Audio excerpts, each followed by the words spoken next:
Baik, silahkan duduk. Baik, Bu. Oke, silakan.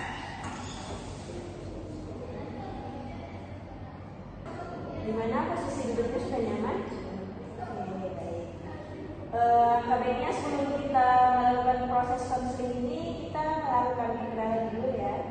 Oke, dimulai dari Ibu. Perkenalkan, nama Ibu Farida Rahmasari. Biasa Ibu dipanggil dulu. Mudah-mudahan Anda memperkenalkan dirinya. Perkenalkan, Bu, nama saya Ulia Rahma, biasa dipanggil Ulia. Ya, Ulia namanya cantik ya, Ulia. Bu, terima kasih. Iya, sama-sama. Ulia sebelumnya nggak pernah melakukan konseling? Belum. Baik, akan dijelaskan ya. Berarti Ulia belum tahu ya apa itu konseling, tujuannya, selanjutnya. Ya, Bu, belum tahu. Oke, jadi konseling adalah pertemuan antara konselor dan klien, di mana konselor di sini adalah ibu dan kliennya adalah Ulia. Nah, pada pertemuan kali ini kita akan membahas segala yang mengganggu pikiran, perasaan, ataupun masalah yang sedang Ulia alami gitu. Jadi kita bersama-sama mencari solusi atas masalah Ulia tersebut. Nah, untuk tujuan dari konseling ini adalah untuk mengentaskan masalah yang sedang Ulia alami. Oke, jadi karena kita di sini untuk bersama-sama mencari solusi serta untuk mengentaskan masalah yang sedang Ulia alami, Ulia silahkan bercerita semua masalah Ulia. Silahkan Ulia ungkapkan semuanya, jangan ragu. Jadi semua yang Ulia ceritakan, yang Ulia berikan kepada ibu, akan ibu jaga kerahasiaannya. Jadi Ulia silahkan terbuka dalam semua masalah Ulia tersebut. Silahkan terbuka untuk menceritakannya dari awal, bagaimana rangkaian ceritanya, bagaimana masalahnya. Silakan Ulia terbuka untuk menceritakan segalanya. Selain itu juga Ulia dituntut untuk sukarela dalam konseling ini. Jadi sukarela di sini maksudnya dengan Ulia duduk di kursi ini sudah disebut dengan sukarela. Ulia sudah datang secara sukarela ke ruangan ibu secara sukarela untuk membantu Ulia, dan selanjutnya Ulia dituntut sukarela untuk menceritakan segalanya, ungkapkan saja segalanya secara sukarela. Dan yang terakhir ada yang namanya azas kegiatan. Jadi setelah Ulia menceritakan segalanya, kita melakukan proses konseling ini, tentu saja Ulia dituntut untuk aktif dalam proses konseling ini, serta Ulia dapat melakukan tindak lanjut setelah proses konseling ini. Apakah sampai sini Ulia paham? Oke, apakah ada pertanyaan? Boleh langsung saja kita mulai. Boleh Ulia ceritakan apa masalah yang sedang mengganggu Ulia? Jadi, Bu, masalah Ulia itu masalah dengan teman kos saya, Bu. Kami teman itu sudah cukup lama, tetapi baru masalah itu ketika kuliah ini, Bu. Berarti ini masalah Ulia dengan teman Ulia ya? Iya. Sudah berapa lama Ulia? Oh, sebelumnya Ulia satu kelas dengan Ulia? Iya, Bu, satu kos. Sudah berapa lama Ulia satu kelas dengan teman Ulia tersebut? Satu kosnya itu udah dari awal satu kos apa, Bu? Satu semester pertama Ulia udah satu kos dengan dia. Ulia udah ceritakan lagi lebih lanjut terkait masalah Ulia tadi? Baik, Bu, jadi masalahnya itu terkait teman Ulia yang meminjam baju Ulia, tetapi dia kadang meminjamnya untuk meminta izin, kadang juga tidak. Nah, di sana Ulia tidak suka, Bu, kalau misalkan meminjam baju tanpa diizin dulu, tentunya ya gimana ya, kita memiliki karena tidak baik terhadap orang tersebut. Sudah berapa lama teman Ulia melakukan pinjam-pinjam seperti itu? Yang sering kebelakangan ini sekitar awal semester sampai sekarang dia masih begitu. Berarti dari awal semester. Bagaimana tindakan pertama yang dilakukan teman Ulia ketika pinjam baju? Apakah dia meminta izin? Terkait izin, dia terkadang izin tapi tidak gitu. Kalau tidak izin, itu kesan masalahnya kayak kenapa dia tidak izin gitu kan? Sedangkan ini kan barang milik aku gitu, bukan dia. Sebaiknya mungkin dia izin terlebih dahulu. Kalau izin kan sama-sama enak ya, Bu, dan dia pun akan meminjamkannya. Oke. Untuk baju yang dipinjamkan itu apa dengan baju yang sama atau baju yang berbeda? Kadang baju yang sama dan kadang baju yang beda. Oke, berarti teman Ulia ini meminjam barang Ulia. Yang pertama itu tanpa izin, yang kedua itu langsung mengambilnya saja, terus juga dengan barang-barang yang berbeda. Oke, setelah teman Ulia meminjam barang Ulia tersebut, apakah dikembalikan seperti semula atau bagaimana gitu kondisi barang yang sudah barang, kadang kan dia ngambilnya tanpa izin ya Bu dari lemari. Nah setelah digunakan itu ditaruh misalkan di kursi atau di tempat tidur kuliah gitu, tidak dicuci. Sedangkan kan dia sudah minjam yang lebih baik mencucinya gitu. Oke. Nah, untuk baju ringan itu apakah Ulia sudah menyiasati gitu? Dia memakainya hanya untuk bermain kah atau ada kegiatan yang memerlukan bahwa dia harus memakai baju itu? Kalau untuk bermain, terkadang dia Bu untuk kegiatan ya misalkan dia ada kegiatan organisasi yang harusnya untuk dress pakai warna hitam. Nah, dia kadang pinjam ke kuliah, tapi yang untuk kuliah sehari-hari itu dia kadang itu Bu tidak izin terlebih dahulu, langsung ambil dari lemari dia langsung. Terus habis dipakai tadi Bu tidak dicuci kembali. Nah, bagaimana respon Ulia Bu ketika melihat baju yang dipinjam oleh temannya itu hanya terletak di atas tempat tidur Ulia gitu? Sedangkan sebelumnya baju itu di dalam lemari. Nah pastinya udah tidak suka kan, udah kesal gitu. Awalnya baju ini rapi, wangi di dalam lemari, tetapi ketika Ulia tahu gitu kalau Ulia misalkan lah kenapa baju ini tiba-tiba di tempat tidur, padahal kan sebelumnya aku kan belum pakai gitu. Berarti Ulia merasa kesal ya karena pulang teman Ulia tersebut. Apakah Ulia sudah pernah memikirkan untuk mengunci lemari? Apakah Ulia ada rencana untuk mengunci lemari? Untuk mengunci lemari kedepannya mungkin harus Oke, bagus ya Ulia. Apa yang Ulia inginkan ini. Ibu juga punya pengalaman seperti Ulia semasa ibu kos dulu. Jadi semasa ibu kos dulu, ibu pernah berteman sama teman ibu yang satu itu. Dia punya baju ibu, tidak sekedar baju, tapi barang-barang yang ibu punya itu tanpa izin ibu.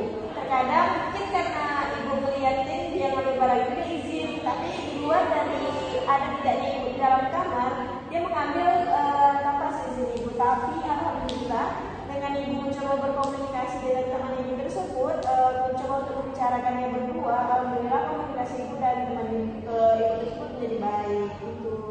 Nah, untuk kuliah kamu sudah pernah mencoba untuk berkomunikasi dengan teman kuliah tersebut? awalnya ini belum pernah dibicarakan dulu, tapi akhir-akhir ini Ulia udah sedikit mulai tegas ya.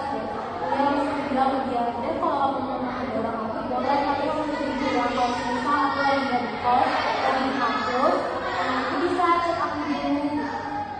Udah pernah bilang, tapi belakangan ini pernah juga aku dia menjadi kuliah sedangkan Ulia sudah kehilangan loket kuliah mana ya, padahal itu dia menggunakannya.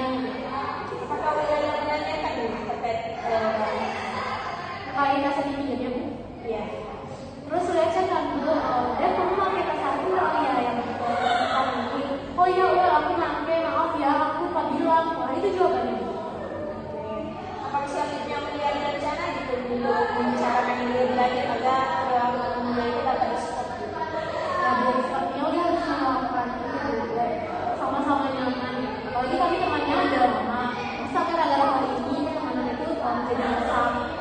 Terus saya sangat senang mendengar apa yang Ulia katakan tadi. Dia sangat gigih gitu untuk mencoba berkomunikasi dengan teman Ulia tersebut. Oke, Ulia, apakah Ulia ada niat gitu untuk mencoba berkomunikasi dengan teman Ulia tersebut? Sebenarnya Ulia masih takut sih Bu. Belakangan ini kan itu pernah Ulia bilang lagi, kalau Ulia bilang sekali lagi, nanti apakah dia tidak tersinggung akan hal itu Bu? Tapi Ulia ingin masalah ini tuh kayak selesai gitu. Oke. Ulia mengatakan Ulia ingin komunikasi Ulia dengan teman Ulia itu baik lagi.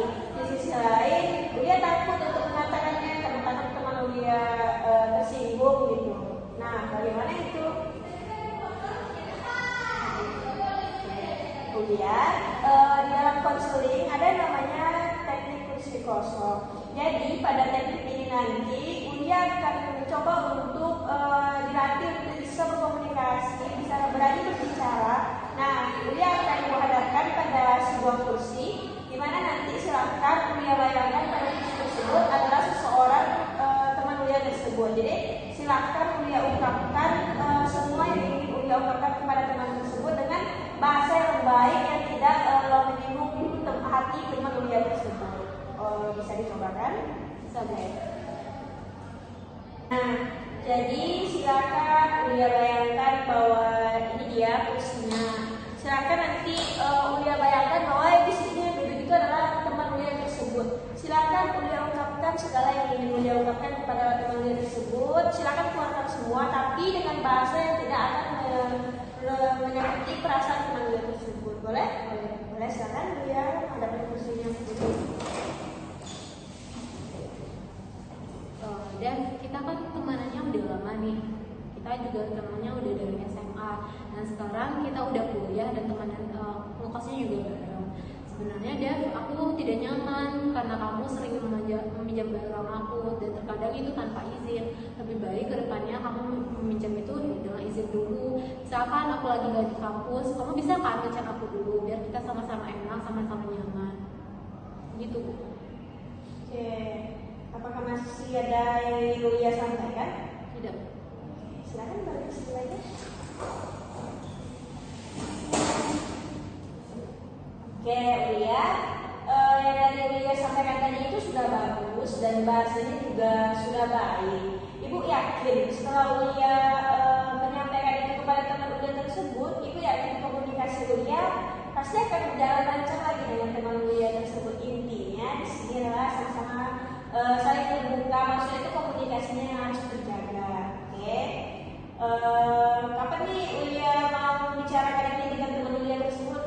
Habis konseling ini. Oke, habis konseling ini. Bagaimana jika komunikasi yang Ulia tersebut gagal? Kalau gagal, Ulia akan mencoba lagi untuk berbicara dengan teman tersebut. Bagus ya, Ibu sangat suka dengan kegigihan Ulia. Ulia pertama tadi mau gitu untuk mencoba berkomunikasi lagi. Ulia gigih gitu untuk selalu mencoba supaya komunikasi Ulia tersebut dengan teman Ulia tersebut lancar. Oke. Kapan nih Ulia mau menceritakan hasil dari komunikasi Ulia tersebut? Kalau minggu depan gimana ya? Minggu depan? Boleh. Di mana ya? Di ruangan BK ini juga boleh. Oke. Untuk jamnya?